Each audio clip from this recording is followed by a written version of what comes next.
আজকাল একটা সিগারেট খেতেও ১৬ টাকা লাগে। কেন যে এই ছাইপাশ খাওয়া শিখেছিলাম, এখন হাড়ে হাড়ে এই অভ্যাসটার প্রভাবটা টের পাচ্ছি। সারাদিনে ৪টা বিড়ি খেতেও ৬৫ টাকা লাগে। বাসার ছাদে এসে রোজ বিকেলবেলা আমি একটা করে সিগারেট খাই। কেন জানি ইদানিং আমার এমন মনে হয় আমাদের পাশের বাসার জানালা থেকে আমাকে কেউ ফলো করে। সামনাসামনি আমি কোনোদিন দেখিনি, কিন্তু আমি সবসময় বুঝতে পারি পাশের ফ্ল্যাটের জানালা থেকে আমাকে কেউ ফলো করে। কিন্তু আমার এসবে কিছু যায় আসে না। মানুষের যখন খুব কাছের কিছু হারিয়ে যায়, তখন আর দূরের ছোটখাটো বিষয়গুলো মানুষের চোখে পড়ে না। মীরা আমার জীবন থেকে চলে যাওয়ার পর আমার একমাত্র কাছের সঙ্গী হলো এই সিগারেট। কেন জানি খুব আপন মনে হয় এই সিগারেটকে। আজকে খুব বৃষ্টি হচ্ছে, মীরার কথা মনে হচ্ছে খুব। কোনো একদিন হুট করে এমন এক বৃষ্টি মিশ্রিত সকালে মিমের সাথে পরিচয় হয়। কলেজে গিয়েছিলাম ওই দিন আমি খুব সকাল সকাল। হঠাৎ করে আমার বান্ধবীর সাথে একটা নতুন মেয়ে আসলো। ক্লাসে পরিচয় পর্বের শেষে জানতে পারলাম ওর নাম মীরা। আমাদের ক্লাসে নতুন ভর্তি হয়েছে ট্রান্সফার হয়ে। তখন আয়েশা বলল, মীরা শোন, রবিউল কিন্তু আমাদের ক্লাসের টপার। এই কথা শুনে মীরা আমার দিকে অদ্ভুতভাবে তাকালো। আমি সেই তাকানোর মানেটা বুঝতে পারলাম না। অল্প কিছুদিনের মাঝে আমাদের খুব ভালো বন্ধুত্ব হয়ে গেল। এমন একটা অবস্থা, মীরা আমাকে ছাড়া কিছুই বোঝে না। মীরা আসার আগে আমি কখনোই কলেজ মিস দিতাম না, কিন্তু এখন মাঝে মাঝে কলেজ মীরাকে নিয়ে ফুচকা খেতে যেতে হয়। একদিন হুট করে মীরা আমাকে প্রপোজ করে ফেলে। আমিও বেশি না ভেবে রাজি হয়ে যাই। খুব ভালোই চলছিল আমাদের রিলেশন, কিন্তু সময় যতই গড়াতে লাগলো মীরা আধুনিক হওয়ার স্বভাব বেড়েই যাচ্ছিল। মীরা যে সমস্ত পোশাক পরতো আমার একদম পছন্দ না। এটা নিয়ে মাঝে মাঝেই ঝগড়া হতো। একটু ঝগড়া হলেই মীরা আমার সাথে আর যোগাযোগ করতো না। আমি আগে কল দিয়ে সবসময় সরি বলতাম। মীরার সাথে কথা হতো ফেসবুকে রিলেশনের শুরুতে। মীরার ফেসবুকের পাসওয়ার্ড আমার কাছে ছিল। আমাদের কলেজে একটা নতুন ছেলে ভর্তি হয়। ছেলেটার নাম সাগর। ছেলেটা কলেজে আসতো দামি বাইক নিয়ে। ছেলেটার সাথে মেয়েরা গায়ে পড়ে কথা বলা শুরু করে, এবং মীরাও ব্যতিক্রম কিছু করলো না। ইদানিং মীরা আমার সাথে কলেজে একদম কথা বলে না। একদিন মীরা বলল, শোনো, আমি চাই না কলেজের সবাই আমাদের রিলেশনের বিষয়ে জানুক। তাই এখন থেকে আমি কলেজে তোমার সাথে দূরেই থাকতে চাই। আর তুমিও আমাকে এখন থেকে কলেজের ভেতরে ডাকাডাকি করবে না। আমি মীরার প্রতি খুব দুর্বল ছিলাম। প্রথম প্রেম তো একটু বেশি কাজ করতে হবে। আমিও কলেজ টাইমে মিমকে কিছু বলতাম না। একদিন আমি একটু আগেই কলেজে গিয়েছিলাম। সাধারণত মীরা সবসময় আগেই কলেজে আসতো, কিন্তু আমি ক্লাস শুরু হওয়ার কিছুক্ষণ আগে যেতাম। ওই দিন কলেজে গিয়ে এমন কিছু দেখবো তা কল্পনাও করতে পারি নাই। মীরা আর সাগর বকুলতলায় বসে বসে কথা বলছে। শুধু কথা বললে ভুল হবে, একজন হাসতে হাসতে আরেকজনের গায়ের উপর পড়ছে। আমি কোনোভাবেই এটা মানতে পারলাম না। সাথে সাথে কলেজ থেকে চলে আসলাম। ভেতরটা আমার দুমড়ে মুচড়ে যাচ্ছে।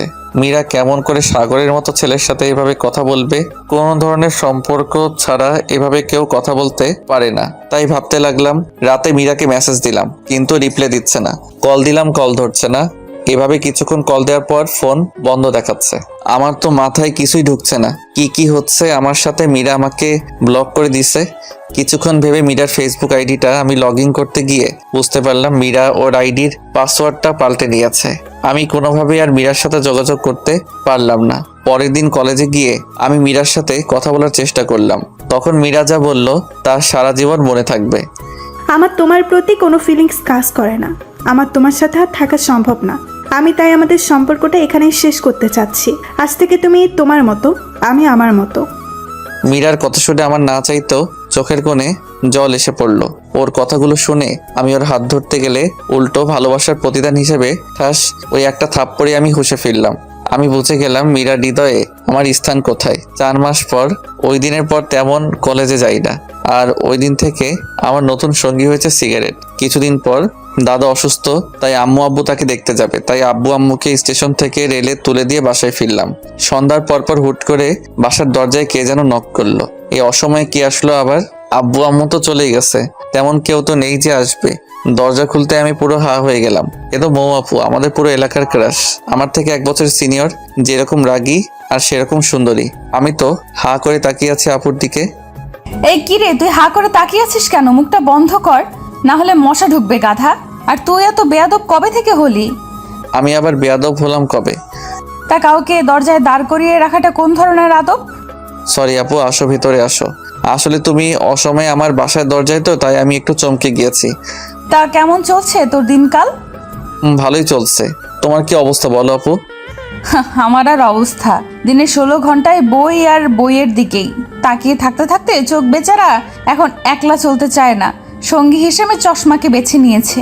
জানিসই তো মেডিকেলে একটু বেশিই চাপ। হুম। তোকে তো আমাদের বাসায় গিয়ে খেয়ে আসতে বলা হয়েছিল, কিন্তু তুই না গিয়ে বাসায় কি করছিস? আসলে আপু আমার তেমন ক্ষুধা লাগেনি। থাক থাক, আর মিথ্যে বলতে হবে না। তোকে আমি খুব ভালো করেই চিনি, তুই যেই লজ্জা কুমার। নে, এই যে খাবার এনেছি, তুই খেয়ে নে। তুমি কষ্ট করে কেন আনতে গেলে খাবার আপু? আর আপু তুমি যে হোস্টেল থেকে বাসায় আসছো আমি তো সেটাই জানি না। আমার কথা কেন জানবে তুমি? তোমার তো জানার অনেক কিছু আছে। হোস্টেলের পরিবেশ খারাপ হওয়ার জন্য আমি 7 দিন পরেই বাসায় চলে আসছি। বাসা থেকে স্কুটি দিয়েই ক্লাস করি, সেটাও তো 1 বছর হয়ে আসলো। আর তুই কি না বলছিস আমি বাসায় কবে আসছি? আচ্ছা এবার তুই খেয়ে নে। আপু তুমি চলে যাও, আমি পরে খেয়ে নিব। না না না না, তোকে আমার জানা আছে, তুই এখনই খেয়ে নে, আমি টিফিন বাটি নিয়ে যাব। খাওয়ার সময় নানা ধরনের প্রশ্ন করছিল আপু। আচ্ছা তোকে একটা কথা বলি, বলো। তোর প্রতিদিন কয়টা করে সিগারেট লাগে? আপুর কথা শুনে আমি এত লজ্জা পাচ্ছিলাম যে আমার মুখ দিয়ে কোনো কথা বের হচ্ছিল না। আমি কিছু না বলে চুপ করে আছি। আরে বলে দে। আসলে আপু মাঝে মাঝে 2-1টা খাই। তুমি প্লিজ বাসায় এসব বলো না। সেটা পরে দেখা যাবে। খাবার খাওয়া শেষে আপুর টিফিন বাটি নিয়ে চলে গেল। শুয়ে শুয়ে ফোনে টুকটাক লেখালেখি করছিলাম, এমন সময় আমার ফোনের পরিচিত টোনটা বেজে উঠল। স্ক্রিনে তাকিয়ে দেখি মৌ আপুর নাম্বার। আমি আপুর নাম্বারটা সেভ করেছিলাম সেই 2 বছর আগে। এই 2 বছরে না কোনো কল এসেছে আপুর থেকে, না আমি কোনোদিন কল করেছি। এবং কি আপুর কাছে যে আমার নাম্বার আছে এটাই আমি বিশ্বাস করতে পারছি না। কাপা কাপা হাতে ফোনটা রিসিভ করে কানে রাখতেই, কে রে, ফোন রিসিভ করতে এত টাইম লাগে? আসলে আপু আমি ফোন থেকে একটু দূরে ছিলাম। থাক থাক, তোর আর মিথ্যা বলতে হবে না। আমি বুঝি না আপু, আমি মিথ্যা বলতে গেলেই কেমনে ধরে ফেলে। তুই এখন যে অবস্থায় আছিস ওই অবস্থায় আমার বাসার নিচে চলে আয়। কেন? এই, তোর কাছে কিছু শুনতে চাইছি, তুই চলে আয়, 5 মিনিট সময় দিলাম। এত রাত করে কি দরকার? আমি যেমন ছিলাম লুঙ্গি আর টি শার্ট পরে মৌ আপুদের বাসার নিচে গেলাম। কিছুক্ষণ পরে আপু নিচে আসলো। আমার কেমন যেন লাগছিল। আমি সাধারণত লুঙ্গি পরে রাস্তায় বের হই না। আপু তো আমাকে দেখে হাসি শুরু করে দিল। আপুর হাসি দেখে আমার আর বোঝার বাকি রইল না যে আপু আমার লুঙ্গি পরার জন্য হাসছে। হাসছো কেন আপু?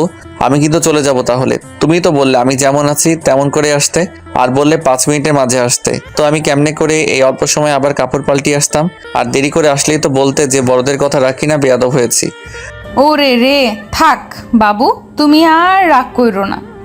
আপু আমাকে একদম বাবু বলবা না, আমি এখন ছোট না। থাক থাক, আর বলবো না বাবু।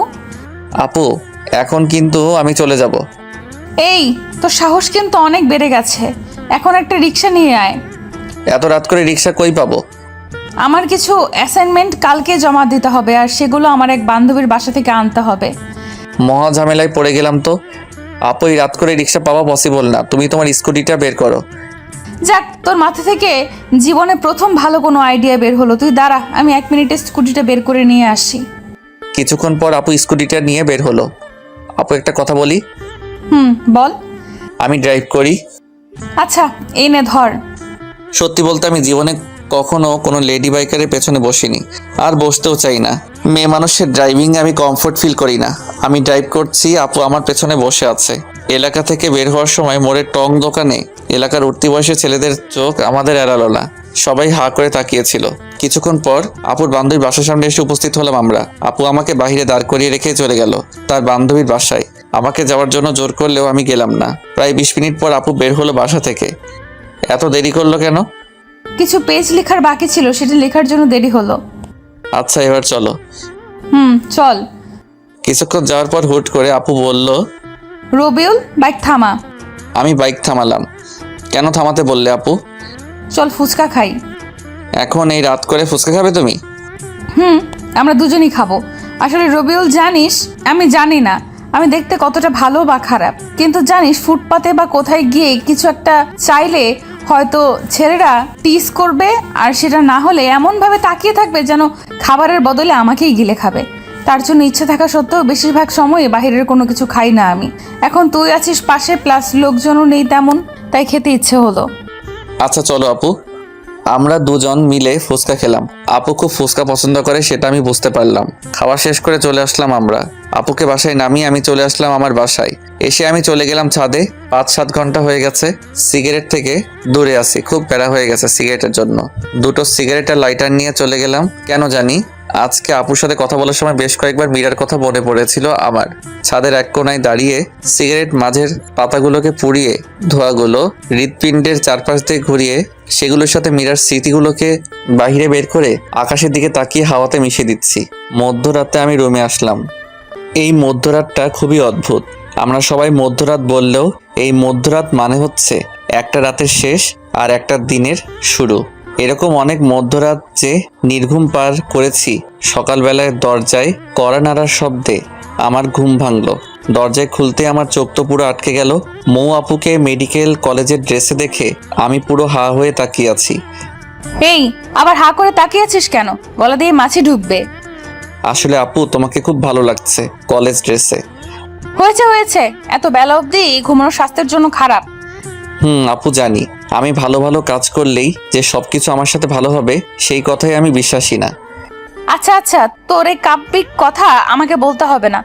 এই নে তোর খাবার, তাড়াতাড়ি খেয়ে নে। এখন খাবো না, তুমি কলেজ চলে যাও, আমি পরে খেয়ে নিব। না, তুই এখনই খেয়ে নে। আমাকে আজকে কলেজে তোকে ড্রপ করতে হবে। আমার স্কুটির চাকায় পেরেক ঢুকেছে। আর তুই তো জানিসই, গাড়ি ধরে যেতে চাইলে আমি আর কলেজে পৌঁছতে পারবো না। ইচ্ছে থাকা না সত্ত্বেও এখন আমাদের কলেজ ধরেই মৌ মেডিকেল কলেজের সামনে দিয়ে নিয়ে যেতে হবে। 4 মাস যাবৎ আমি শহরে বের হই না, ভালো লাগে না। লোকালয় এখন আর আমার সত্যি বলতে আমি আর আমাদের কলেজে যেতে চাই না। তার বড় কারণ হলো মীরা আর আমার অসংখ্য স্মৃতি রয়েছে। ওই কলেজের সাথে খাওয়া দাওয়া করে রেডি হয়ে মৌ আপুকে নিয়ে বের হলাম। সাথে আমার আব্বুর দেওয়া ডিসকভার 100 সিসি গাড়িটি। নিজের বাইক থাকার জন্য আমি মাঝে মাঝে বাইক নিয়ে যেতাম কলেজে, কিন্তু কম দামি হওয়ায় মীরা কখনো আমার বাইকে চড়েনি, আমিও কখনো জোর করিনি। আমার নিজেরও কিছুটা লজ্জা লাগতো। কলেজের সবারই প্রায় দামি দামি বাইক, আর সেখানে আমার এত কম দামি বাইক। আমি নিজেও তাই কলেজে খুব বেশি নিয়ে যেতাম না, বাস ধরেই যেতাম কলেজে। অনেকদিন পর আমার বাইক বের করলাম। আব্বু খুব যত্নে রাখতো বাইকখানা। আপুকে নিয়ে কলেজের উদ্দেশ্যে রওনা দিলাম। বাইকের মিটার 50-এর আশেপাশে। স্বাভাবিকভাবেই চালাচ্ছিলাম বাইক। আচ্ছা রবিউল, একটা কথা বলবি আমায়? তোর মনে ঠিক আমার সম্পর্কে কি কি ভাবনা আছে? ঠিক বুঝতে পারলাম না আপু, তোমার সম্পর্কে কি ভাবনা থাকবে আর? মানে আমি তোর কাছে মানুষ হিসেবে কেমন? তুমি একটু রাগী, কিন্তু মনটা খুব ভালো তোমার। বেশ কিছুক্ষণ পর আমি আমার কলেজের সামনে গিয়ে আটকে গেলাম। রাস্তায় জ্যামের জন্য বেশ কিছু বন্ধুর সাথে রাস্তায় দেখা হলো। আমার পেছনে মৌ আপুকে দেখে তো সবাই জেলাস ফিল করছিল। খুব কাছের কয়েকজন বলেই দিল, দোস্ত তাহলে ডক্টরের সাথেই হয়ে গেল। এরকম কমেন্ট আমি লজ্জায় মাথা তুলতে পারছিলাম না। আপুর দিকে তাকিয়ে দেখি উনি মুচকি মুচকি হাসছে। সামনে একটা বাসের চাকা ফেটে গিয়েছে। কমপক্ষে 20 মিনিট তো লাগবেই। যেখানে বাঘের ভয় সেখানেই রাত হয়। দেখি আমার বন্ধু রাতুল আসছে। আমাকে পচানোই ওর সবচেয়ে প্রিয় স্বভাব। দোস্ত, তুই এখানে আটকে আছিস? আর ওইদিকে পুরো কলেজে তো এখন টপ নিউজ, তোর ডক্টর গার্লফ্রেন্ড। তা দোস্ত, ভাবি কিন্তু দেখতে আগুন সুন্দরী। এতদিন তাহলে কলেজে না আসে ভাবিকেই সময় দিতা ভালোই। তো ভাবির সাথে একটু পরিচয় করে দে, নাকি সেটাও দিবি না? আমি কিছুই বলতে পারছি না। ভাবি, আমি রাতুল, আমি রবিউল, একই সাথে একই বিভাগে পড়ছি। আমি মৌ, এখন ঢাকা মেডিকেল কলেজে পড়ছি। মনে মনে তো সে আল্লাহকে ডাকছি। এখন যদি আপু বলে দেয় সে আমার বড় বোন, তাহলে লজ্জায় মাথা কাটা যাবে। আচ্ছা ভাবি, আপনাদের সম্পর্ক কত দিনের? এই তোর এখন এসব জানতে হবে না। রাস্তায় দাঁড়িয়ে কেউ এসব কথা বলে, এখন সময় নেই। আরে দোস্ত, এমন করিস কেন? রাস্তায় তো জ্যাম। আর কতদিন তোর সাথে কথা হয় না। মনে চাইতেছে রাতুলকে কলেজের পুকুরে যদি চুবাই। আমরা রিলেশনে গিয়েছি 4 মাস হলো প্রায়। আর কিছু জানার আছে কি রাতুল? না ভাবি, আর কিছু বলার নেই। সময় করে একদিন আমাদের ক্যাম্পাসে আসবেন, কিন্তু অনেক আড্ডা দিব। সময় পেলে অবশ্যই আসবো একদিন। হারামজাদা, তোর ভাবি বলার স্বাদ যদি না মিটাই তো আমার নাম রবিউল না। হারামি, তুই আমারে এমন অবস্থায় ফেলেছিস সেটা আমি জানি। জ্যাম ছেড়ে গেছে। রাতুলকে বিদায় জানিয়ে আমি বাইক স্টার্ট দিয়ে আপুকে নিয়ে মেডিকেলের দিকে ছুটলাম। আমার লজ্জার ঘোর এখনো কাটেনি, একদম চুপ করে আছি। কিরে, তোর কি কথা বলা বন্ধ হয়ে গেল নাকি? আসলে আপু সরি, প্লিজ তুমি কিছু মনে করো না। আসলে কলেজের বন্ধুরা এমনই তিলকে তাল বানিয়ে ফেলবে। সেটা আমি বুঝেছি। ধন্যবাদ আপু। তুমি অনেক মিথ্যে বলে হলে ও আমার মান সম্মানটা বাঁচিয়ে দিয়েছো। আপুর কলেজের সামনে এসে গিয়েছি, আপুকে নামিয়ে দিয়ে চলে আসলাম। বাসে এসে শুয়ে আছি, কলে আম্মুর সাথে কথা হলো। দাদার অসুখ নাকি আরো বেশি, ওনাদের আসতে ভালোই সময় লাগতে পারে। আমিও তেমন কিছু বললাম না। আপুর সাথে এই 2 দিন সঙ্গ দিয়ে আমার মনটা কিছুটা হালকা হয়েছে। অনেকদিন পর বই নিয়ে বসলাম। বিগত 4 মাসে বইয়ের সাথে সম্পর্ক বিচ্ছেদ ছিল, টানা 4-5 ঘন্টার মতো পড়লাম। হুট করে মৌ আপুর কথা মনে হলো। আপুকে তো আমি রেখে আসছি কলেজে। আপু যদি আসার সময় গাড়িতে করে আসতে চায় তাহলে অনেকগুলো বাস পাল্টিয়ে আসতে হবে, অনেক টাইম লেগে যাবে। কেন যেন আমার অবচেতন মনের কথা শুনে আমি বাইক নিয়ে চলে গেলাম আপুকে নিয়ে আসার জন্য। আপুর কলেজের সামনে গিয়ে দেখি 3:20 বাজে। বেশ কিছুক্ষণ ওয়েট করার পর আপুকে দেখতে পেলাম। আপু কিছুটা দূর থেকে আমাকে দেখে একটা তৃপ্তির হাসি দিল। আপুর হয়তো আমাকে দেখে অবাক হলো। কিরে, আবার কি মনে করে এসেছিস? কেন, এসে কি তোমাকে ঝামেলায় ফেললাম নাকি? আমি কি তোকে বলেছি নাকি তুই এসে আমায় ঝামেলায় দিয়ে ফেলেছিস? তুই অনেক দায়িত্বশীল হয়ে গেছিস দেখা যায়। আপুকে নিয়ে আসার সময় আপু বাইক থামিয়ে হোটেলে খাবারও খাওয়ালো আমায়। আপু হয়তো আমার চেহারা দেখেই বুঝেছিল আমি দুপুরে খাবার খাইনি। যদিও আমি বাহিরের খাবার খুব একটা খাই না, কিন্তু আপুর জোরাজোরিতে তবুও খেতে হলো। আপুকে বাসার সামনে নামিয়ে দিয়ে আমি চলে আসলাম বাসায়। সারা দিনটা ভালোই কাটলো। অনেকদিন পর একটা সম্পূর্ণ দিন ভালো কাটলো। সন্ধ্যার পরপরই পড়তে বসলাম। রাত 9টার দিকে কলিং বেলের শব্দ। ক্রিং ক্রিং। আপু আসছে। আপু টিফিনের বাটিটা আমার হাতে দিয়ে বলল, যা তাড়াতাড়ি আগে গরম গরম খাবার খেয়ে নে। আপু প্রতিদিনই আমার প্রিয় প্রিয় খাবার রান্না হয় নাকি তোমাদের বাসায়? আরে সেরকম না, কাকতালীয় ভাবেই হয়তো তোর প্রিয় খাবারগুলি রান্না হচ্ছে আমাদের বাসায়। আমিও ব্যাপারটা সিরিয়াস ভাবে নিয়ে খাওয়া শুরু করলাম। অর্ধেক খাওয়ার পর তাকিয়ে ভদ্রতার খাতিরে আপুকে জিজ্ঞাসা করলাম, তুমি খেয়েছো রাতের খাবার? না, আমি খাইনি। আমি একটু লেট করেই খাই রাতের বেলা। বলো কি, তোমাকে বসিয়ে রেখে আমি খেয়ে যাচ্ছি? এত খাবার আমি এমনিতেও খেতে পারবো না, আসো দুজন মিলে খাই। না, তুই খেয়ে নে। কি হবে খেলে? ছোটকালে তো অনেকবার দুজন মিলে খেয়েছি আমরা। আমার সব কিছুই ভালোভাবে মনে আছে ছোটকালের। আসো আপু, আমি তোমাকে খাওয়াই দেই। আপু না করলো না, এগিয়ে আসলো আমার দিকে। আমি আপুকে খাইয়ে দিলাম। যদিও আমি আমার লাইফে কাউকে কখনো খাওয়াই দেই নাই, তাই আমার একটু কষ্ট হচ্ছিল। আপু সেটা ঠিকই বুঝতে পারলো। রবিউল, তোর বউটা খুব ভাগ্যবতী হবে দেখিস, তোকে অনেক ভালোবাসবে। আপুর কথা শুনে লজ্জা পেলাম আমি খুব। খাওয়া শেষ করে আমি আর আপু আরো বেশ কিছুক্ষণ গল্প করলাম। গল্প করতে করতে ঘড়ির দিকে তাকিয়ে দেখি 11টা বেজে গিয়েছে। আপু, অনেক রাত হয়ে গিয়েছে, চলো তোমাকে তোমার বাসায় দিয়ে আসি। আপুকে বাসায় দিয়ে পর্যন্ত পৌঁছে দিতে গিয়ে কাকা কাকির সাথে দেখা হলো। কেমন আছো রবিউল তুমি? ভালো আছি, আপনারা কেমন আছেন? এই তো বাবা, আছি ভালোই। তুমি একদমই তো ভুলেই গিয়েছো আমাদের ছোটকালে সারা দিন থাকতে। মোয়ের সাথে এখন বড় হয়ে বছরে একটাবার আসতে পারো না? আমরা তো তোমাকে নিজের ছেলের মতোই দেখি। আসলে কাকি তেমন না, পড়াশোনার চাপে আমি বাসা ছেড়ে খুব কম বের হই। আর বোঝাতে হবে না, আজকে রাতে এখানেই থাকো। বাসায় তো কেউ নেই, আর বাসায় যেতে হবে না। এমনভাবে বললো কাকি, আমি না করেও কাজ হলো না। একটু ফ্রেশ হয়ে শুয়ে পড়লাম। ঘুম ঘুম ভাব হতেই আপু আসলো রুমে। কিরে, তুই দরজা না লাগিয়ে ঘুমিয়েছিস? দরজা লাগানোর কথা মনে ছিল না? তো কি মনে করে তুমি এই রুমে? কিছু মনে করে না, দেখতে আসলাম তোর ঘুম হচ্ছে কিনা। এই রুমে মশারিও নেই, তাই কয়েল নিয়ে আসলাম। ধন্যবাদ আপু। অল্প অল্প মশাই কামড়াচ্ছে। মৌ আপু মুখ ধুয়ে আসছে, কানের পাশটায় বিন্দু বিন্দু পানি গড়িয়ে পড়ছে। আমি লুকিয়ে দেখতে লাগলাম আপুকে, কিন্তু যা হবার তাই হলো। আপুর চোখে ধরা খেলাম। কিরে, তুই হা করে কি দেখছিস? কই? কিছু না, খুব চালাক হয়েছিস তাই না? মোটেও চালাক না আমি, আপু খুব বোকাশোকা ছেলে আমি। গল্প করতে করতে একসময় আপু সোফাতেই ঘুমিয়ে পড়লো। আমি কয়েকবার ডাক দেওয়ার পরও ঘুম ভাঙলো না। খুব ইনোসেন্ট লাগছিল আপুকে। আমি আর আপুর ঘুম ভাঙাতে পারলাম না। একটা চাদর দিয়ে দিলাম আপুর উপর দিয়ে। আমিও বিছানায় শুয়েছিলাম। কখন যে ঘুমিয়ে গিয়েছে জানি না। খুব ভোরবেলাতে আপুর ডাকে ঘুম ভাঙলো। এই তাড়াতাড়ি উঠে পড়, আর এই নে তোর জন্য চা। কাপটা হাতে নিয়ে ঘুম ঘুম চোখে একটা চুমুক দিতেই চোখ থেকে সকল ঘুম নিমিষেই উধাও। আপু খুব সুন্দর হয়েছে। চা কে বানিয়েছে? চা কে আর বানাবে, আমিই বানিয়েছি। তুমি এত ভালো করে চা বানাতে পারো? এই তোকে মিথ্যা সান্ত্বনা দিতে হবে না, তাড়াতাড়ি চা খেয়ে নিয়ে ফ্রেশ হয়ে খাওয়ার টেবিলে আয়। আমি চাটা অনেক সময় নিয়ে খেলাম, ফ্রেশ হয়ে চলে গেলাম। খাবার টেবিলে টুকটাক কথা হলো কাকা কাকির সাথে। আমাদের রান্না কি খেতে পারছো বাবা? কাকি খুব ভালো হয়েছে রান্না। মই রান্না করছে কয়েকদিন যাবত, তাই জিজ্ঞাসা করলাম আর কি।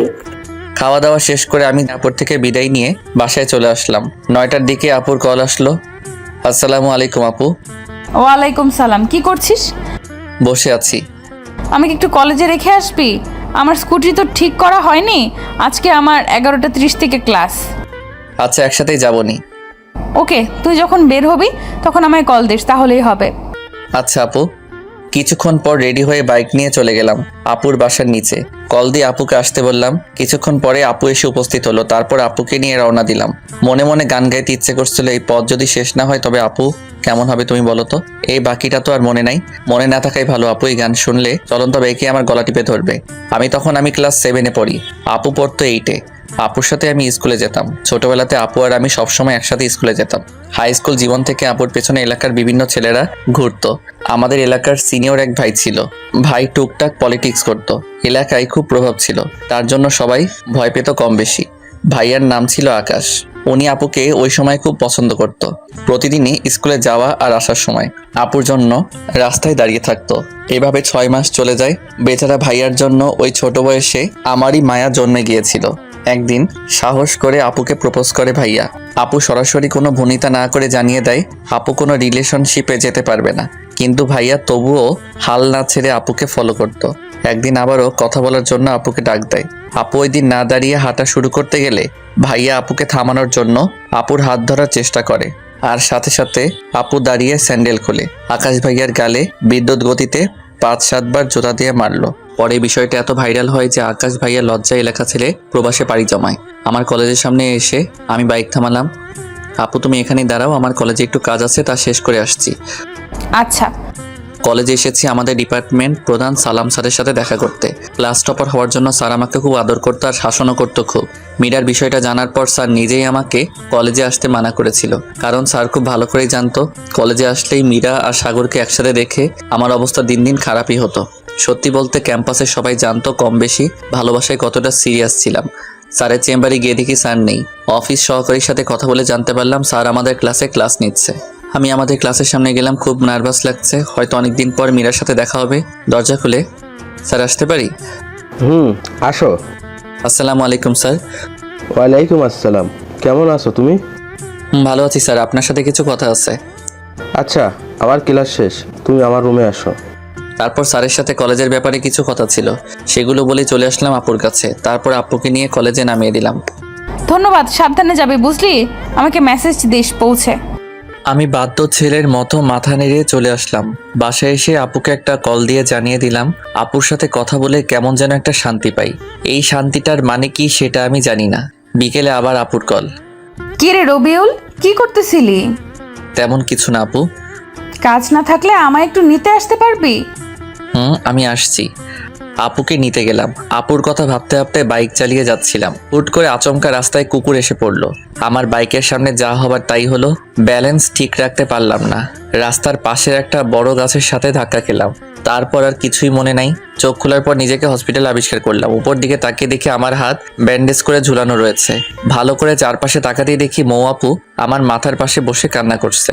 আপু আমার চোখ খুলতে দেখেই চোখের জল মুছলো। কান্না করছো কেন আপু? আমার কিছুই হয়নি, ঠিক আছে আমি। আমি তোকে আসতে না বললে কিছুই হতো না, সরি, তুই আমাকে মাফ করে দে। আপু তুমি পাগলের মতো কী সব বলছো? আসলে রাস্তায় হুট করে মাঝপথে কুকুর এসে যায়। কুকুর বাঁচাতে গিয়ে আমি ব্যালেন্স হারিয়ে ফেলি। একটু পরেই ডক্টর আসলো। ডক্টর আসার পর বুঝতে পারলাম আমার ডান হাতের হাড় ভেঙে গিয়েছে। আমাকে হসপিটালে আনছে কে আপু? আমি যতদূর জানি একটা গাড়ির ড্রাইভার তোকে পৌঁছে দিয়েছে, আর তোর ফোনের আমার নাম্বার প্রথমে থাকায় আমাকে কল দিয়ে জানায়। তারপর আমি আসছি। আমি এসে রাতুলকে কল দিছি, তারপর রাতুলও আসছে। আচ্ছা আপু, তুমি রাতুলকে কেন কল দিচ্ছ? এখন তো দিলেই আমায় বিপদে ফেলে। রাতুলের সামনে যদি তোমাকে আপু আপু করে বলি তাহলে কলেজে আমার যেটুকু সম্মান আছে তার সবটুকু নিলাম করে দিবেও। জানো না তো আপু, তুমি রাতুল থাকেই আমাকে পচানোর জন্য সব সময়। প্লিজ আপু, রাতুলকে বুঝতে দিও না যে তুমি আমার বড় আপু, প্লিজ আপু। আচ্ছা আচ্ছা, সে আমি দেখছি, কিন্তু বাবু তুমি আমাকে আপু বইলো না আবার রাতুলের সামনে।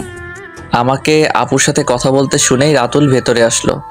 কিরে দোস্ত, তুই কি ভাবিকে নিয়ে স্বপ্ন দেখতে দেখতে বাইক চালানো শুরু করছিলি নাকি? সামান্য কুকুরের সাথে ধাক্কা লেগে এই অবস্থা? বড় কোনো গাড়ি থাকলে তো কথাই ছিল না। হারামি, তুই কি আমাকে দেখতে এসেছিস নাকি আমাকে আরো খোঁচাতে এসেছিস? আরে না দোস্ত। আস্তে শোন, ডক্টরের সাথে কথা বল, দেখ কি বলে। আমি বাসায় চলে যাব। এখানে থাকলে আমার দম বন্ধ হয়ে আসবে। তোর দম বন্ধ হলেও 7 দিনের আগে রিলিজ দিবে না। কোনোভাবেই শরীরের অনেক জায়গায় কেটে গিয়েছে। যেখানে বাঘের ভয় সেখানেই রাত হয়। আমার সবচেয়ে অপছন্দের জায়গা হলো হসপিটাল। আচ্ছা তুই থাক দোস্ত, আমি সন্ধ্যার দিকে আসবো আবার তোদের জন্য খাবার নিয়ে। আরে ভাই, তোর খাবার আনতে হবে না, তুই ফ্রি থাকলেই এমনিই আসিস। তুই এখন চুপ করে রেস্ট কর, তোর কিছু বলতে হবে না। ভাবি আমি গেলাম তাহলে, আমার বন্ধুর খেয়াল রাখেন ভালো করে। মৌ আপু মাথা নাড়িয়ে শুধু হুম বলল। রাতুল চলে যেতেই আমি হাঁপ ছেড়ে বাঁচলাম। ও থাকলে কথা বলতে বলতে আমাকে জ্বালিয়ে মারত। আপু একটা কথা বলি। বল। আমার তো আপু হসপিটালে থাকলে দম বন্ধ হয়ে আসবে। তুমি তো হবু ডক্টরই, দেখো না ডাক্তারের সাথে কথা বলে কিছু করে আমাকে বাসায় নিয়ে যেতে পারো নাকি? আচ্ছা দেখছি তুই এত অস্থির হচ্ছিস কেন, তুই একটু শুয়ে থাক, আমি দেখি ডাক্তারের সাথে কথা বলে আসি, দেখি কিছু করা যায় নাকি। বেশ কিছুক্ষণ পর আপু আসলো রুমে। রবিউল, আমি ডক্টরের সাথে কথা বলছি। আমি মেডিকেলের ছাত্রী হওয়ায় ডক্টর তোকে ছাড়পত্র দিতে রাজি হয়েছে, কিন্তু 7 দিন তোর নার্স হিসাবে আমাকে তোর পাশে থাকতে হবে। ও আচ্ছা, তাহলে থাক, আমি এখানেই থাকি। তোমার পড়াশোনায় অনেক ক্ষতি হয়ে যাবে। এই তুই কি আমার থেকে বেশি বুঝিস নাকি? আমার পড়ার কথা তোর ভাবতে হবে না। তারপর আপু আমার প্রেসক্রিপশনটা নিয়ে গেল কিছু ইনজেকশন আর ওষুধ আনার জন্য। আপু যাওয়ার 2 মিনিট পরই আচমকা মীরা এসে উপস্থিত। মীরাকে দেখে আমার বিরক্ত লাগছে। কেমন আছো? কি করে হলো এইসব? বলেই তো ন্যাকা কান্না শুরু করে দিল। এই নাটকের তো আমি কোনো মানে বুঝতে পারলাম না। আমার মুখ দিয়ে কোনো কথা বের হচ্ছিল না। মীরার সাথে কথা বলার জন্য আমার ভেতরে কোনো কথা নেই। এমন সময় মৌ আপু এসে পড়ল। আপুকে দেখে মীরা আমার শরীর ধরে কান্না করছিল। মৌ আপুর দিকে তাকাতেই দেখি আপুর মুখটা কালো হয়ে গিয়েছে। আপু পুরো একটা বিব্রতকর অবস্থায় পড়ে গেল। রবিউল, কে উনি তোমার? কেউ না তেমন, আমাদের ক্লাসেই পড়ে। আমার কথা শুনে এক মুহূর্তেই মীরার কান্না থেমে গেল। তেমন কিছু না বলে আপু আর আমার থেকে বিদায় নিয়ে চলে গেল। আমি কিছুতেই হিসাব মেলাতে পারতেছি না। মীরা কেন আসলো হসপিটাল? এটা কি আমাকে নিয়ে মীরার নতুন কোনো গেম? মীরা চলে যাওয়ার পর আমি আর আপু একটা সিএনজি করে আপুদের বাসায় চলে আসলাম। আপুর চোখের দিকে আমি তাকাতেই পারছি না। একটু পরপরই আপুর চোখ দিয়ে জল পড়ছে। আপু প্লিজ, তুমি আর কান্না করো না। তুমি এভাবে যদি কান্না করো তাহলে আমি একটু সুস্থ হব না।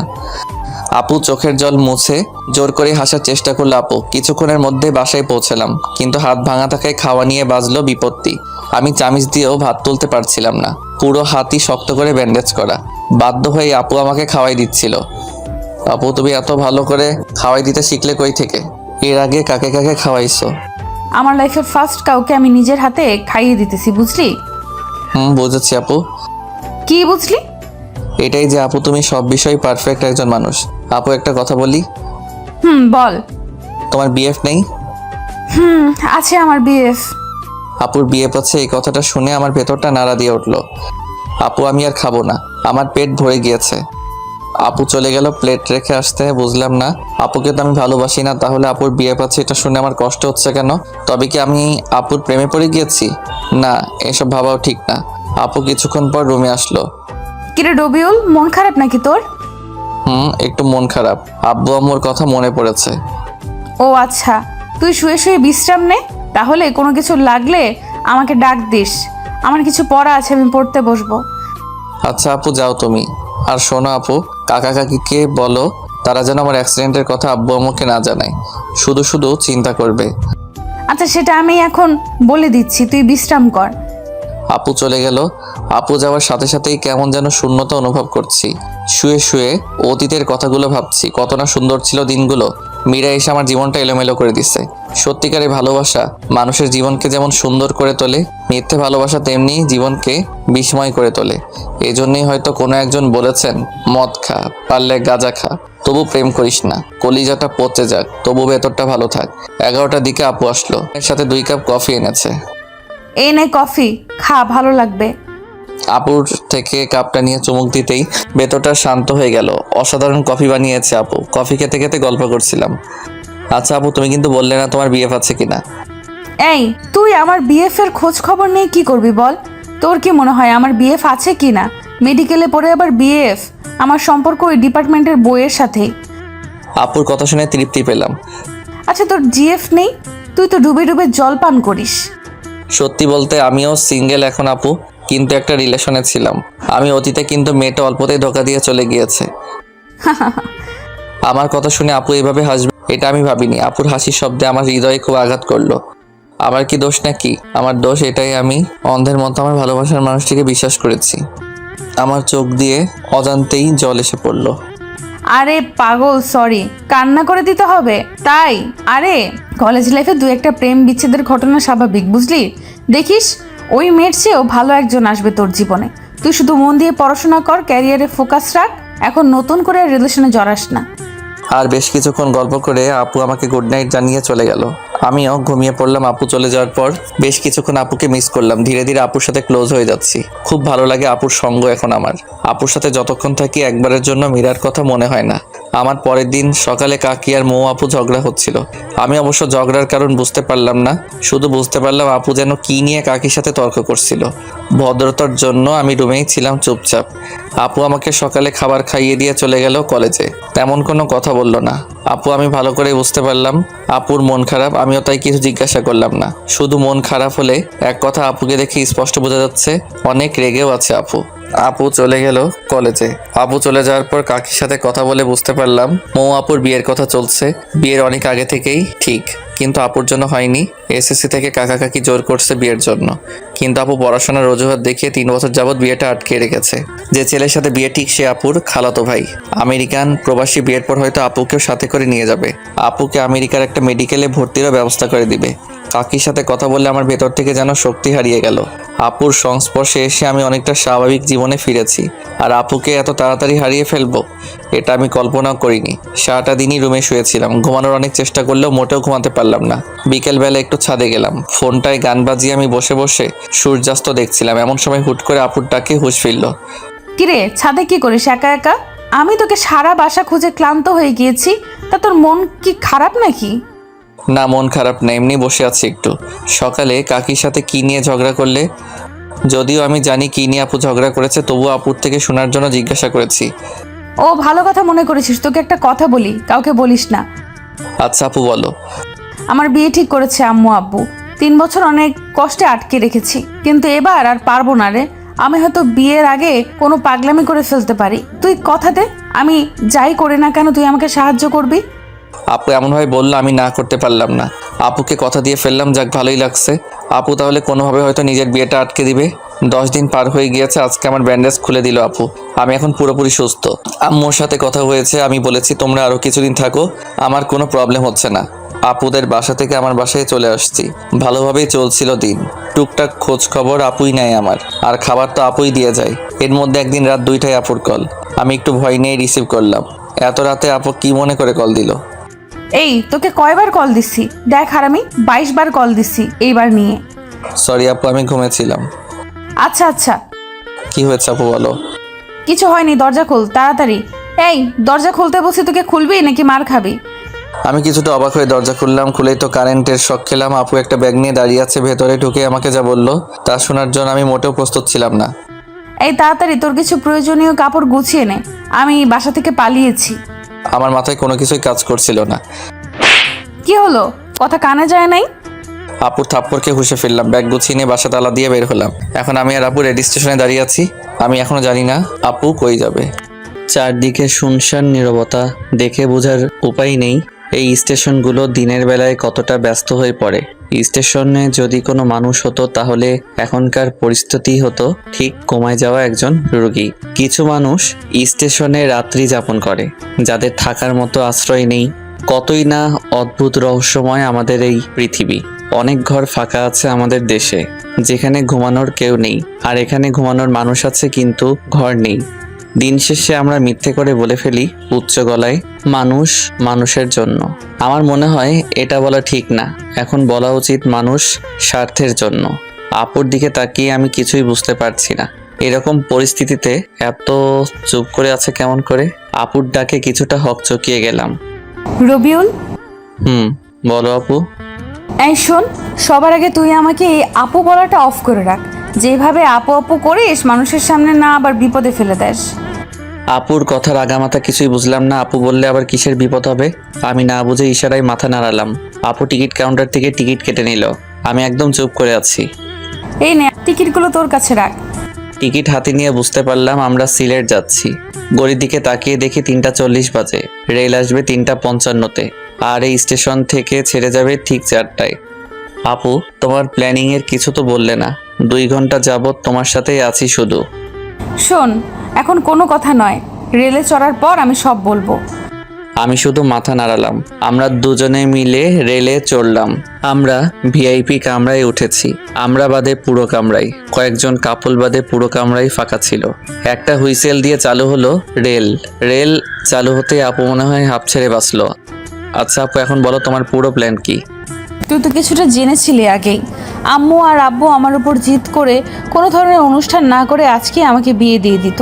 আমি রাজি না হলে জোর করেই দিত বিয়ে আজকে। আমি কোনো উপায় না পেয়ে রাতে বাসা থেকে লুকিয়ে চলে আসছি। তাড়াহুড়োতে মাথায় বুদ্ধিতে আসেনি, আর তোকে কল দিয়েও পেলাম না। কত চিন্তা হলো আমার জানিস। যখন তুই কল রিসিভ করছিলি না, তখন একেবারে জন্য মনে হচ্ছিল তুই কল না ধরলে নিজেই নিজের একটা ক্ষতি করে ফেলবো। আল্লাহর রহমতে তুই 22 বারেই রিসিভ করে ফেলেছিস। সরি আপু, আসলে আমি ঘুমিয়েছি 1টার দিকে, আর তুমি কল দিছো 2টার দিকে, তাই ধরতে পারিনি। আচ্ছা ঠিক আছে, সরি বলতে হবে না। তোর আসার সময় প্রয়োজনীয় কিছু কাপড় নিয়ে আসছি সাথে করে, আর আমার কাছে ক্যাশ টাকা ছিল 50,000, সেগুলো নিয়ে আসছি। টিউশনি করে জমিয়েছিলাম টাকাগুলো। কমপক্ষে 1 মাস বাসায় যেতে পারবো না। আমি বাসায় গেলেই বিয়ে কনফার্ম। আমি যতদূর জানি ভাইয়ার ছুটি 1 মাসের মতো। ভাইয়া চলে যাওয়ার পরে আমি বাসায় যাব। এই 1 মাস আমরা সিলেট থাকবো। এখন তোর কোনো আইডিয়া বা পরামর্শ থাকলে আমায় দে। আপু, তুমি তোমার ফোনের সিম খুলে ফেলে দাও, আর আমিও আমার সিম খুলে ফেলছি। সিম খুলে ফেললাম কেন আমরা? আসলে আপু, তুমি তো জানোই তোমার আব্বু কত প্রভাবশালী লোক। হয়তো কাল থেকে পুলিশের মাধ্যমে তোমাকে খোঁজা শুরু করবে। তখন এই সিম থাকলে আমরা খুব সহজেই ধরা খেয়ে যাব। তুই আসলে একটা জিনিয়াস। আপু, আমাকে জিনিয়াস বলাতে আমি খুব খুশি হলাম, কিন্তু প্রকাশ করলাম না। রেল চলছে তার আপন গতিতে। আপুর 2 চোখ ভরে প্রচন্ড ঘুম। 30 মিনিট পার হতে না হতে আপু ঘুমিয়ে গেল। আমার কাঁধে মাথা রেখেছে, কেন জানি বিষয়টাতে আমি খুব শান্তি পেলাম। পুরোটা জার্নিতে আপু ঘুমিয়েছে আমার কাঁধে মাথা রেখে। ঘুম থেকে উঠে একটাবার ধন্যবাদও দিল না। আপু মানুষ কত নিষ্ঠুর। আপুর এই ঘুমের জন্য আমি 6 ঘন্টা টানা একভাবে বসেছিলাম। নড়াচড়া করার ফলে যদি আপুর ঘুম ভেঙে যায়, এই জন্য স্থির ছিলাম। 10টার দিকে আমরা সিলেট শহরে নামলাম। ঢাকার মতো এত ব্যস্ত না, সিলেট নগরী অনেক পরিষ্কার পরিচ্ছন্ন। দেখেই মনটা ভালো লাগলো। অনেক দিন যাবৎ ঢাকায় ধুলোবালি, জ্যাম আর গাড়ির হর্নে জীবনটা একটা জেলখানা হয়ে গিয়েছিল। অনেক দিন পর মুক্ত লাগছিল নিজেকে। আপু শোনো, আমরা আপাতত কারোর সাথে যোগাযোগ করব না, কারণ আমাদের পরিচিত কারোর সাথে যোগাযোগ করলে পুলিশ সেই সূত্রের মাধ্যমে আমাদের ঠিক বের করে ফেলবে। আচ্ছা করব না, এখন প্লিজ চল কোনো হোটেলে, আমার খুব ক্ষুধা লেগেছে। চলো। আমি আর আপু একটা হোটেলে গিয়ে কিছু খাবার খেয়ে নিলাম। খাওয়া দাওয়া করে আমরা কিছু হোটেলে যোগাযোগ করলাম থাকার জায়গায় ব্যবস্থা করার জন্য, কিন্তু কোনোভাবেই সেটা পারলাম না। ব্যবস্থা করতে হোটেলে স্বামী স্ত্রী ব্যতীত এলাও না। পুরো বিপদে পড়ে গেলাম। চুপ করে বসে আছি আমি আর আপু একটা গাছের পাশে। আমার খুব চিন্তা লাগছিল, রাত হলেই বিপদ বেড়ে যাবে। এর মাঝে আমি আর আপু স্বামী স্ত্রীর পরিচয়ে বাসাও ভাড়া করতে চেষ্টা করছি, কিন্তু হয়নি। সেই চেষ্টা সফল। সবারই এক কথা, বিয়ের ডকুমেন্ট ছাড়া কিংবা কারো রেফারেন্স ছাড়া বাসা ভাড়া দেওয়া হবে না। হুট করে আপু বলে উঠলো, পেয়ে গিয়েছি আইডিয়া, চল তাড়াতাড়ি। কোথায় যাব? কিছু না বলেই বলছো যেতে। কাজে অফিস যাব আমরা। এখন বিয়ে করে নিব, তারপর একটা বাসা ভাড়া নিব। এত ঝামেলা যেতে পারবো না। কি মেয়েরে, আল্লাহ সামান্য বাসা ভাড়া নেওয়ার জন্য বিয়ে করে নিবে? তুমি এই বাসা ভাড়া নেওয়ার জন্য এখন বিয়ে করবে? কেন, তুই কি ভয় পাচ্ছিস নাকি? ঢাকা গিয়ে আমি তোকে ডিভোর্স দিয়ে দিব, কেউ জানবেও না। বিয়ের কথা শুনে অবাক হলেও কিছুটা ভালো লাগলে ও ডিভোর্স শব্দটা শুনে কেমন যেন শূন্যতা অনুভব করলাম। ভয় পাওয়ার কি আছে, তুমি যা ভালো মনে করো। চল। একটা রিক্সা করে কাজী অফিসে গেলাম আমরা। কিছু ঝামেলা ছিল সাক্ষীর, কিন্তু টাকা কিছু বেশি দেওয়াতে সব ঠিকঠাকই হলো। সব কাজ শেষ করে আমরা বিয়ের ডকুমেন্ট নিয়ে একটা বাসাও ভাড়া করে নিলাম। বাড়িওয়ালা 2জন বৃদ্ধ আর বৃদ্ধা আমাদের বিয়ে কতদিন যাবত হয়েছে জিজ্ঞাসা করলো। আপু বুদ্ধি করে কিছু মিথ্যা লাগিয়ে বলল, আমরা লুকিয়ে বিয়ে করেছি আজকেই। আর কিছু ইমোশনাল কথা বলাতে বাড়িওয়ালা রাজি হয়ে গেল। আমরা অগ্রিম মাসের ভাড়া দিয়ে রুমে উঠলাম। আর শোন বাবারা, এই রুমে আগে 2 জন থাকতো। 6 মাস থাকার পর বাসা ভাড়া না দিয়ে চলে যায়, কিন্তু যাওয়ার সময় সব রেখেই চলে যায়। তোমরা এগুলো ব্যবহার করতে পারো। যাক, খুব ভালো হলো। বিছানা থেকে শুরু করে রান্নার প্রয়োজনীয় সবই আছে। মেঘনা চাইতেই জল। আপিও খুব খুশি হলো। বাড়িওয়ালা চলে গেল, আমি আর আপু বিছানায় বসে আছি। না চাইতেও আমার চোখ দিয়ে জল এসে পড়ছে। কি থেকে কি হয়ে গেল। সত্যি বলতে আমার বিয়ে নিয়ে অন্যরকম একটা স্বপ্ন ছিল। সামান্য কিছু সুবিধার জন্য বিয়ে করতে হলো, অথচ কালেমা থেকে কবুল বলা সবই কতটা দামি। কিরে তুই কান্না করছিস কেন? কই কান্না করছি না, চোখে হয়তো ধুলো গিয়েছে। আচ্ছা তুই রুমে থাক, তাহলে আমি ফ্রেশ হয়ে আসি। আপু চলে গেল ফ্রেশ হতে। আমি বিছানায় বসে বসে ভাবছি আজকে রাতটা আমার বাসর রাত। আপু গোসল করে আসছে, আপুর ভেজা চুলগুলো একটা তোয়ালে দিয়ে বাঁধা, কানের পাশে কিছু চুল থেকে টপ টপ করে পানি পড়ছিল। আপুকে এই অবস্থায় দেখে আমি পুরো শক খেলাম। কিরে তুই কি দেখিস অমন করে? মনে হয় আজকেই তুই প্রথম দেখছিস আমায়। যা গোসল করে আয়। যাচ্ছি। আমি গোসল করে আসলাম, এসে দেখি আপু তার চুল ছেড়ে দিয়েছে শুকানোর জন্য। আপুর এত বড় চুল আমি তো বুঝতেই পারিনি। এর আগে আপুকে যতবার দেখেছি আমি কখনো আপুর চুল দেখিনি। আজ দেখে আমি তো পুরো অবাক, এত পড়াশোনা করে আপু কেমন করে তার চুল সামলাতো। আপু একটা কথা বলি। বল। আচ্ছা আপু, তুমি কেমন ছেলেকে বিয়ে করতে চাও? তোর মতো ছেলেকে? আমি এগুলো নিয়ে ভাবিনি কখনো। সত্যি কথা হলো আমি মেডিকেল কোর্স শেষ করেই বিয়ে করতে চাই, তার আগে এগুলো নিয়ে ভাবতে চাই না। ও আচ্ছা। আচ্ছা দেখ রবিউল, এখন তো এই বাসায় আমরা কমপক্ষে 1 মাস থাকবো। আর যেহেতু আমরা এখানে স্বামী স্ত্রী হয়ে বাসা ভাড়া নিয়েছি, তাই তুই আমাকে টোটালি আপু বলা অফ কর। সবসময় তুই আমাকে নাম ধরে ডাকবি। আপু আর নাম ধরে ডাকতে গেলে দেখবি গুলিয়ে ফেলবি। এখানে আমাদের না চাইলেও স্বামী স্ত্রীর মতো অভিনয় করতে হবে, আর সেটা না করলে ধরা খেলে আবার পুলিশেও দিতে পারে। এখনকার মানুষ অনেক সচেতন। তো এখন থেকে আমি তোকে তুমি করে বলবো, আর তুই আমাকে নাম ধরেই ডাকবি, ঠিক যেরকম স্বামী স্ত্রীরা কথা বলে। আপুর কথা শুনে ভালোই লাগলো, নিজেকে সত্যি সত্যি জামাই মনে হচ্ছিল। কিন্তু তুমি আবার কিছু মনে করবে না, বলবে না তো যে বেয়াদবি করছি? আরে পাগল তুই, আমি তো বলছি সব করতে। বিপদের জন্যই তো আমরা এসব করছি।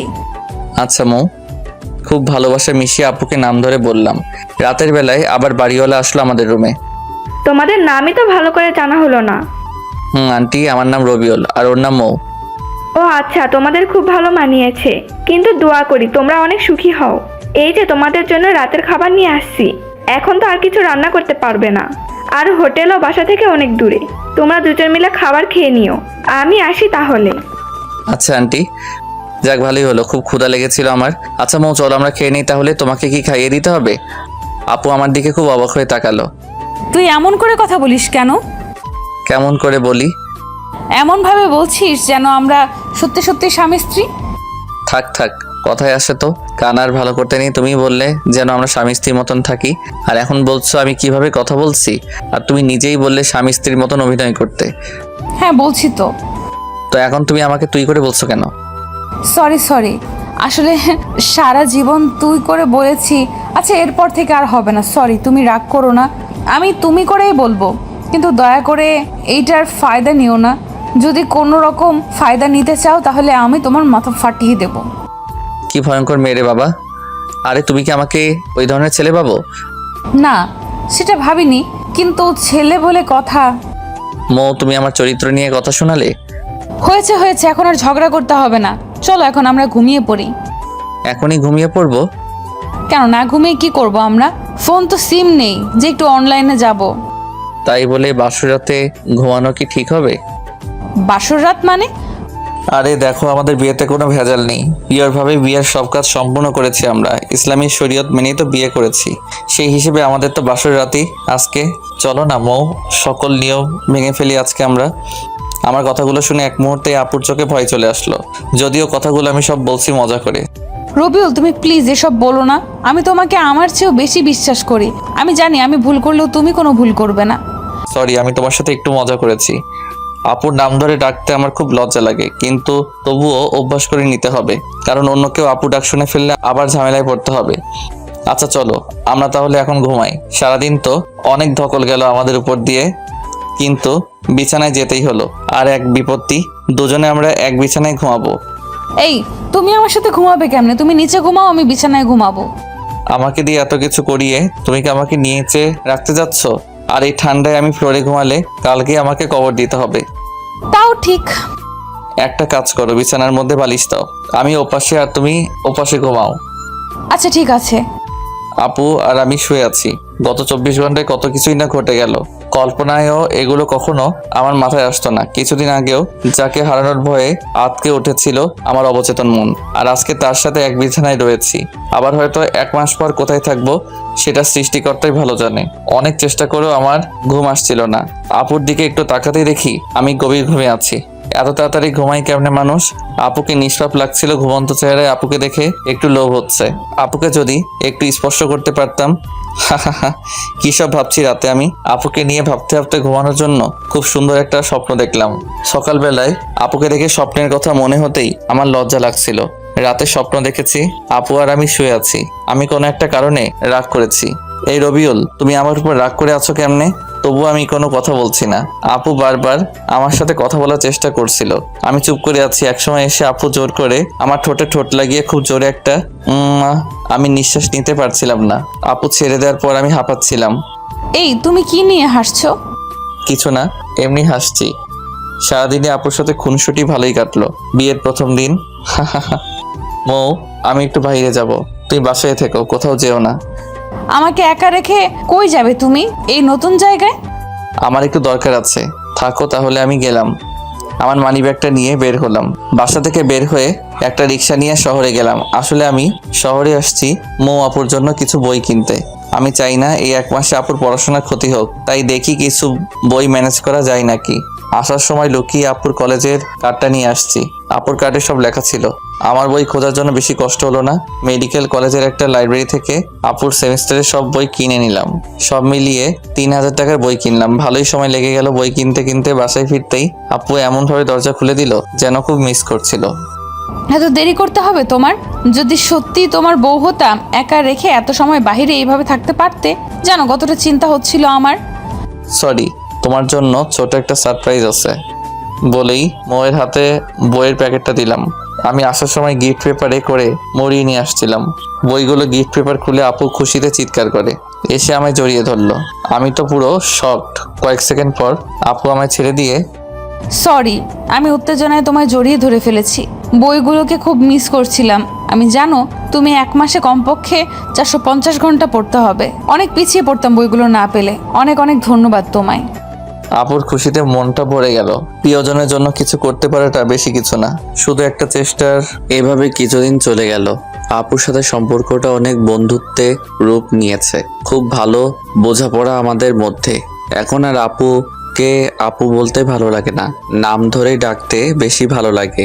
বন্ধুত্বে নাম ধরেই ডাকে সবাই, আর আমরাও এটাই করেছি। সিলেট এসেছি 20 দিন হলো। এর মাঝে আমি আমার আম্মুকে কল দিয়ে বলেছি সবকিছু। আম্মু প্রথমে রাগ করলেও পরে বুঝিয়ে বলার পর শান্ত হয়েছে। তোমার ভাবতে অবাক লাগে না? কি ভাবতে অবাক লাগবে? তুমি আমার একটা সময় কিংবা 20 দিন আগেও শুধু আপু আপু করতে, আর এখন তুমি আমার সবচেয়ে ভালো বন্ধু হয়ে গিয়েছো। জানো আমার ভাবতেই অবাক লাগে। আমি কখনো ভাবিনি তোমাকে তুমি করে বলে আমি এত প্রশান্তি পাবো। জানো এখন আমার মনে হয় আমি বাদেও আমার একটা মানুষ আছে যে আমার পাশে আছে। আমার মনে হয় আমি নিজের কাছে যতটা সেফ, আমি তোমার কাছেও ঠিক ততটাই সেফ। আমি চাই রবিউল তুমি আমার বন্ধু হয়ে সারাটা জীবন আমার পাশে থাকবে। কথা দাও। মৌ, তুমি কি পাগল হয়ে গেলে নাকি? আমি তোমার সাথেই আছি। কথা দাও তবুও তুমি। মৌ আপু একদম আগের মতো নেই। আমার সাথে এমনভাবে পাগলামি করে যেন আপু একদম ছোট হয়ে গিয়েছে। কথা দিচ্ছি তোমার সাথে আমি ততদিনই থাকবো যতদিন তুমি আমাকে তোমার সাথে রাখবে। এই তুমি এরকম ফিলোসফিক্যাল কথা বলো কেন? সোজাভাবে বলতে পারো না? থাকবো তোমার সাথেই। তুমি যখন থাকবে না তখন তার চাইলেও আমি থাকতে পারবো না। আচ্ছা আমি কই যাব? তুমি তো আর সারা জীবন এরকম থাকবে না। একদিন বিয়ে করে পাড়ি জমাবে অন্যের শহরে, তখন চাইলেও আর তোমার পাশে থাকা হবে না। মৌ একেবারে চুপ হয়ে গেল। আমিও কিছু না বলে রুমের বাহিরে চলে আসলাম। অজান্তেই চোখের কোণে জল এসে গিয়েছে। মৌ আমার সাথে আছে এটা সত্য, আর একদিন অন্যের সাথে থাকবে সেটা বাস্তবতা। বাস্তবতা সবসময় কঠিন, যেটা না চাইলেও আমাদের মানতে হবে। বেশ কিছুক্ষণ রুমের বাহিরে থাকার পর রুমে গেলাম। গিয়ে দেখি বসে বসে পড়ছে। মেডিকেলের ছাত্রীরা এতটা পড়ে সেটা মৌকে না দেখলে বিশ্বাসই হতো না। মৌয়ের মতো মনোবল সবারই থাকা উচিত। এত বিপদের সময়ও নিজের স্বপ্ন থেকে একটু পিছপা হয়নি। আচ্ছা, আমিও তো পড়াশোনা করছি, আমারও তো স্বপ্ন আছে, তেমনই হয়তো মৌয়েরও কোনো স্বপ্ন আছে। মৌ, আমার ঘুম পেয়েছে, আমি ঘুমাবো, তুমি পড়া শেষ করে রাতের খাবার খেয়ে নিও। কেন, তুমি খাবে না? আমার ক্ষুধা নেই, তুমি খেয়ে নিও। তুমি না খেলে আমিও খাবো না। কেন পাগলামি করো বলো? পাগলামি করো না। তুমি না খেলে আমিও খাবো না, সোজা বলে দিলাম। আচ্ছা তুমি পড়ো তাহলে, আমি একটু শুয়ে থাকি, তুমি খাওয়ার সময় আমাকে ডেকে নিও। ঘুমিয়ে গিয়েছিলাম, মৌয়ের ডাকে ঘুম ভাঙলো। ওই রবিউল, ওঠো, যাও ফ্রেশ হয়ে আসো, আমি খাবার দিতেছি। আমি না খেলে চলে না, আমার খুব ঘুম পেয়েছে, প্লিজ। এই তুমি উঠবে নাকি আমি পানি ঢেলে দিব? উঠছি। ইচ্ছে না থাকা সত্ত্বেও ফ্রেশ হয়ে আসলাম। মৌ খুব ভালো রান্না করতে পারে। প্রথম কয়েকদিন আমি হোটেলে থেকে খাবার আনলে ও পরে মৌ বুঝতে পারে যে আমি বাহিরের খাবার খেতে পারি না। তারপর থেকে মৌই রান্না করে। খাওয়া দাওয়া শেষ করে আমি আর মৌ একসাথে ঘুমিয়ে পড়লাম। সকালে মৌয়ের ডাকে ঘুম ভাঙলো। রবিউল, ওঠো, ফ্রেশ হয়ে আসো, আজকে কিছু কেনাকাটা করতে হবে আমার। আমি ফ্রেশ হয়ে আসলাম। তারপর নাস্তা করে রিকশায় করে আমি আর মৌ মার্কেট যাচ্ছি। হুট করে রিকশাওয়ালা মামা বলে উঠলো, মামা এখন কথা কই, কিছু মনে করবেন না তো? বলো মামা, মনে করব কেন? আপনাদের তো এই এলাকায় আগে দেখিনি, আপনারা কি নতুন আইছেন এই এলাকায়? মামা, আমরা নতুন আসছি। আচ্ছা মামা, আপনারা নতুন বিয়ে করছেন তাই না? কিন্তু কেন? না, এমনিতেই জিজ্ঞাসা করলাম, আপনাদের খুব ভালো মানিয়েছে। রিকশাওয়ালার কথা শুনে মৌয়ের মুখটা লজ্জায় লাল হয়ে গেল। একটা শপিং মলের সামনে আমরা দুজন নেমে পড়লাম। কিছু কাপড় কিনলো মৌ, সাথে আমাকে দুটো টি শার্টও কিনে দিল। কেনাকাটা শেষ করে বাসায় ফিরছিলাম, কিন্তু হুট করে মৌ রিকশা থামাতে বলল, চলো না চা খাবো। সিলেটে এসে যদি এখনকার চা না খাই তাহলে সিলেট থাকাটাই বৃথা। যদিও আমি চা খাই না, তারপরও দুজন মিলে স্পেশাল চা খেয়ে নিলাম। তারপর দুজন কিছুক্ষণ ঘুরে বাসায় চলে আসলাম। বাসায় এসে আমার মাথা ঘোরাচ্ছিল, আমি শুয়ে পড়লাম। মৌ ফ্রেশ হয়ে পড়তে শুরু করলো। এই মেয়েটা কি পড়া বাদে কিছু বোঝে না? আমার তো মুড হতেই 30 মিনিট লাগে পড়তে বসার সময়, আর মৌ সুইচের মতো অন অফ হয়ে যায়। যখন মন চাই পড়ার মুডে অন হয়ে যায়। দেখতে দেখতে চলেই গেল 1 মাস। আজকে 1 মাস পূর্ণ হয়ে গেল আমার আর মৌয়ের সিলেট আসার। শহর থেকে আমি আজকে একটা সিম কিনে এনেছি। আজ 1 মাস পর ফোনে সিম ভরছি। ফোন কাস্টমাইজ করে ডাটা অন করে ফেসবুকে লগ ইন করলাম। আম্মুকে কল দিলাম। আসসালামু আলাইকুম আম্মু। ওয়ালাইকুম আসসালাম। কেমন আছো আম্মু তোমরা? এই তো বাবা, আমরা ভালোই আছি। তোরা কেমন আছিস? আজকে সাগরের পরিবারের সবাই আমেরিকা চলে গেল, সাথে মৌ, সাথে সাগরের বিয়েও ভেঙে দিয়েছে। বলো কি আম্মু, তাহলে তো আমরা কালকেই চলে আসব। কতদিন তোমাদের দেখি না। আচ্ছা বাবা, সাবধানে আছিস। আর শোন বাবা, মৌয়ের বাবা কিন্তু খুব রেগে আছে। আচ্ছা আম্মু, সেটা নিয়ে চিন্তা করতে হবে না, মৌ ওর বাসা সামলাবে। তারপর ফোন কেটে দিলাম।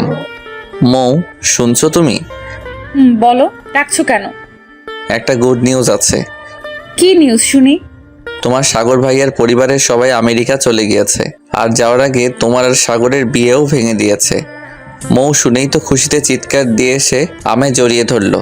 কয়েক সেকেন্ড পর, সরি সরি সরি রবিউল, কিছু মনে করিস না। খুশিতে আমার মাথায় ঠিকভাবে কাজ করেনি। চল সবকিছু গুছিয়ে নে, আমরা কালকেই ঢাকা চলে যাব। সবকিছু গুছিয়ে নিলাম। কোনো রকম ভাবে রাতটা পার করেই সকালবেলা বাড়িওয়ালা কাকা কাকির থেকে বিদায় নিয়ে বের হয়ে পড়লাম। আমি আর মৌ দাঁড়িয়ে আছি স্টেশনে। প্রচন্ড শব্দ আর ভিড়। কোনো রকম ভাবে আমি দুটো টিকিট কিনে নিলাম। 9:20 বাজে, 10টায় রেল আসবে। দুজন মিলে বসে আছি আর রেলের জন্য অপেক্ষা করছি। আজকে মনে মনে ভাবছি রেল যেন 10 মিনিট পর আসে। আমি খুব ভালো করে জানি বাসায় যাওয়ার পর হয়তো আর এইভাবে মৌয়ের কাছাকাছি থাকা হবে না। একেই বলে ভাগ্য। আজকে সময় 2 মিনিট আগেই রেল আসলো। খুব ইচ্ছে করছিল মৌকে নিয়ে এই শহরেই থেকে যেতে, কিন্তু বাস্তবতা সেটা কখনোই মেনে নিবে না। ইচ্ছে না থাকা সত্ত্বেও মৌকে নিয়ে রেলে উঠলাম। কি, তোমার কি মন খারাপ নাকি? না, মন খারাপ থাকবে কেন? অনেক দিন পর বাসায় যাচ্ছি, মন খারাপ হবে কেন বলো? কিন্তু 1 মাস এই জায়গাটার মায়ায় পড়ে গিয়েছিলাম, তাই একটু মিস করছি। আমিও মিস করছি। আচ্ছা মৌ, তোমার কি মনে হয় বাসা থেকে কি রিয়াক্ট করতে পারে? আমাকে কি কিছু বললে কাকা কাকি? আমি খুব ভালো করেই জানি, যাই হয়ে যাক না কেন তোমার একটা কথাও শোনাবে না তোমাকে, কারণ এখানে তোমার কোনো দোষ নেই। আমি প্রাপ্তবয়সী হয়ে আমার নিজের ইচ্ছেতেই আমি তোমার সাথে বাসা ছেড়েছিলাম। কথায় আছে না, অল্প শোকে কাতর, অধিক শোকে পাথর। ঠিক বলছো। আজকে আর মৌ ঘুমালো না, হয়তো বাবা মাকে দেখার জন্য মনটা অস্থির হয়ে গিয়েছে। মৌকে আমি আস্তে আস্তে খুব বেশি মিস করছি। আর কয়েক ঘন্টা পর মৌ হয়তো আর এতটা কাছে থাকবে না। রেল ঢাকার স্টেশনে থেমে গিয়েছে। চলো, আমরা এসে গিয়েছি। চলো। রেল থেকে নামলাম। এখান থেকে আমরা আপাতত আলাদা হয়ে যাই। আমি কিছুটা মন খারাপ করে বললাম, আচ্ছা ঠিক আছে। আমি স্টেশনে দাঁড়িয়ে আছি, মৌ একটা রিক্সা নিয়ে চলে যাচ্ছে। মৌ চলে যাচ্ছে, কিন্তু কেন যেন মনে হচ্ছে আমার সবকিছুই নিয়ে যাচ্ছে। চোখের কোণে জল এসে পড়ছে। হাতের উল্টো পিঠ দিয়ে জল মুছে একটা বড় করে দীর্ঘশ্বাস নিলাম। ছেলেদের কান্না করতে নেই, এগুলোর কোনো মূল্য নেই। আমি অনেকক্ষণ পর রিক্সা নিয়ে বাসার উদ্দেশ্যে রওনা দিলাম। বাসায় আসতে আম্মু এসে আমাকে জড়িয়ে ধরে কান্না করে দিল। তুই কেমনে আমাদের ছেড়ে এতদিন ছিলি জানিস? আমি আর তোর বাবা কত চিন্তা করেছি। আমি আমার ভুলটা বুঝতে পারলাম। প্রত্যেকটা সন্তান তার বাবা মায়ের কাছে কতটা প্রিয় সেটা হয়তোবা আমরা বাবা কিংবা মা না হওয়া অব্দি বুঝতে পারবো না। অনেকদিন পর বাবা মার সাথে রাতের খাবার খেলাম। পৃথিবীতে যত রান্নাই হোক না কেন, মায়ের হাতের রান্নার উপরে কিছুই নেই। খুব তৃপ্তি নিয়ে খেলাম। খাওয়া দাওয়া করে রুমে চলে আসলাম। মনে মনে মৌয়ের উপর খুব রাগ লাগছে। মেয়েটা কতটা স্বার্থপর, একটা কলও দিল না। আর আমি কিনা এই মেয়েটার জন্য 1 মাস বাসা ছেড়ে দিলাম। খুব রাগ লাগছিল মৌয়ের উপর। আমি রুমে শুয়েছিলাম। একটু পরেই বাসায় কথার শব্দ শুনতে পেলাম। কোনো আত্মীয় আসছে হয়তোবা, কিন্তু সেদিকে আমার কোনো মাথা ব্যথা নেই। একটু পর আমাকে আম্মু এসে ডাক দিল। আমি গিয়ে দেখি মৌয়ের আব্বু আম্মু আসছে। আচ্ছা বাবা রবিউল, তুমি অন্তত একবার বলতে পারতে নাকি? আমরা তো তোমাদের বাবা মায়ের মতোই। আমি তো কাকার কথার কিছুই বুঝতে পারছি না। কি বলছেন কাকা? আমি কিছুই বুঝতে পারছি না। হয়েছে বাবা, যা হওয়ার তো হয়েই গিয়েছে। এখন আর ওইসব নিয়ে কথা বলে কিচ্ছু যাবে আসবে না। তো বিআই সাহেব বলেন, কবে বিয়ের ডেট দিবেন? আমরা কিন্তু একটুও দেরি করতে চাচ্ছি না। আর রবিউলের সাথে বিয়ে হলেও অনেক ভালো হবে। সারা জীবন আমাদের সাথেই কাছেই থাকতে পারবে। আচ্ছা বিআই, তাহলে দেরি করতে হবে না। আর আগামী শুক্রবারই বিয়ের তারিখ। তাহলে ঠিক রইল। আচ্ছা বিআই সাহেব, আমরা তাহলে এখন উঠি। উঠবেন মানে মিষ্টি মুখ না করে কোথাও যেতে পারবেন না। কই গো রবিউলের আম্মু, দাও বিআইনকে মিষ্টি দাও। মৌয়ের বাবা মা চলে গেল। কিছুই বুঝতে পারছি না কি হচ্ছে এসব। 10 মিনিট পরেই মৌ আমাকে কল দিল। সরি, আমি তোকে আর কল দিয়ে কিছুই বলতে পারিনি। বলবো কেমন করে বল? বাসায় এসে দেখি আব্বু আম্মু আবার নতুন করে তোর সাথে বিয়ে নিয়ে কথা বলছে। আমি না করতেও বাজারে চলে গিয়েছে। বাজার থেকে মিষ্টি কিনে নিয়ে এসেছে। তোমাদের বাসায় নাকি যাবে বিয়ে নিয়ে কথা বলার জন্য। কাকা কাকি আসছিল, আমাকে কিছু বলার সুযোগই দিল না। বিয়ের তারিখ ঠিক করে চলে গেল। বলো কি তুমি? তোমার বাবা মা রাজি হয়ে গিয়েছে, তুমি কিছু বলো নাই কেন? আমি আর কি বলবো, আমার কাছে কেউ তো কিছুই শুনলই না। আচ্ছা, তুমি একটু কাল আমার সাথে দেখা করতে পারবে? পারবো। কোথায়, কখন? বিকেলে 4টায় লেক পাড়ে চলে এসো। মৌ কলটা রেখে দিতেই আমি তো লুঙ্গি ড্যান্স দেওয়া শুরু করে দিলাম। মেঘনা চাইতেই বৃষ্টি। এখন মৌ যত যাই করুক, আমি কোনোভাবে ওর বিয়ে ভাঙতে পারবো না। ও সরি, ওর বিয়ে বলতে আমাদের বিয়ে। হি হি হি। এর আগে মৌয়ের বিয়ে ভাঙতে হেল্প করছি আমি, কিন্তু এখন আর মৌয়ের বিয়ে ভাঙার মতো কেউ নাই। হা হা হা। খুব ভালো লাগছে, তবু একটা ভয় আছে, কারণ মৌয়ের মাথায় যে বুদ্ধি, কালকে কিছু একটা আবার উল্টাপাল্টা বুদ্ধি বের করতে পারে। সত্যি কথা হলো যে আমি ভালোবাসি, মৌকে ভালোবাসি, খুব ভালোবেসে ফেলেছি। যেদিন মৌকে বিয়ে করেছিলাম সিলেট থাকাকালীন, আমি সেদিন থেকে আমি আর মৌকে আপুর চোখে দেখিনি। আমি মনে প্রাণে মৌকে বউ হিসেবে সম্মান করেছি, ভালোবেসেছি, কিন্তু মৌকে কখনো বলিনি কিংবা বুঝতেও দেইনি। বাসায় আসার পর হয়তো ভেবেছিলাম মৌকে হারিয়ে ফেলবো, কিন্তু দিন শেষে আমরা যতই চেষ্টা করি না কেন, উপরে একজন আছেন, সে যখন দিবেন তখন আর কিছুই লাগবে না। পরের দিন বিকেলে গেলাম মৌয়ের সাথে দেখা করার জন্য। যাওয়ার সময় মৌয়ের কিনে দেওয়া পাঞ্জাবি পরে গেলাম। লেক পারে গিয়ে দেখি মৌ আগে এসে উপস্থিত। মৌ আজকে একটা সাদা রঙের ড্রেস পরে আসছে, খুব মানিয়েছে মৌকে ড্রেসটাই। কেমন আছো? আমার আর ভালো থাকা, তুমি তো দেখছোই একটার পর একটা বিপদ ছাড়ছেই না আমাকে। এখন একটা ভালো আইডিয়া দাও তুমি, তাহলে কি করব আমি এখন? একটা কথা বলি তোমাকে, তুমি যদি রাগ না করো। আচ্ছা বলো, রাগ করব না। না, কথা দাও রাগ করবে না। আর সাথে যা বলার তুমি আমার কথা পুরোটা শোনার পর বলবে। বল। দেখো, বিয়ে তো একদিন তোমার কিংবা আমার করা লাগবেই।